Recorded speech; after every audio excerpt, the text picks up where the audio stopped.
After 4 inconclusive elections over the past 2 years, Israel is on the verge of having a new government that will bring together the right, left, and center. Announcing the new government of change, centrist politician Yair Lapid told Israel's president he had cobbled together a coalition of 61 seats in the Israeli parliament.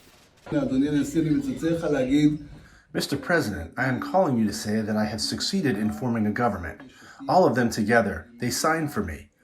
They all signed for me. They all told me I have succeeded as far as they are concerned. The new government still needs to be approved by the Knesset, the Israeli parliament, later this month.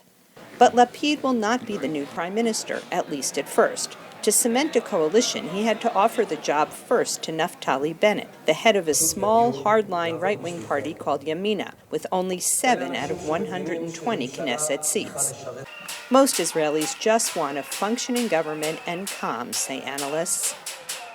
The Israeli center, right, and left are going to be cooperating and coordinating for the foreseeable future at a time when Israelis really need to unite, at a time following a war in Gaza, following an international pandemic.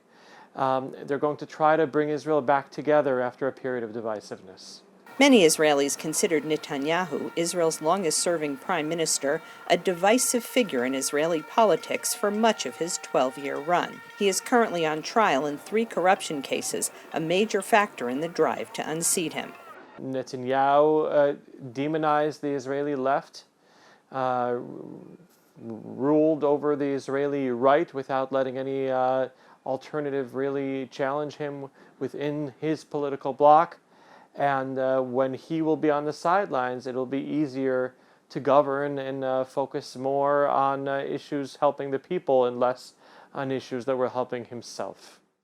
The new government has pledged to focus on issues like the economy and healing the split between Arab and Jewish citizens of Israel, coexistence frayed after violent clashes during the recent Gaza fighting. The coalition will include an Arab party for the first time in Israel's history. However, Palestinians say they don't see much difference between the old Netanyahu government and the new one. Palestinian blood will be a target for this government, which is no different than the other extremist right-wing governments, which escalate crimes against the Palestinians. But Israelis say they hope the new government will bring the country together and that there won't be another election for years to come. Linda Gradstein for VOA News, Jerusalem.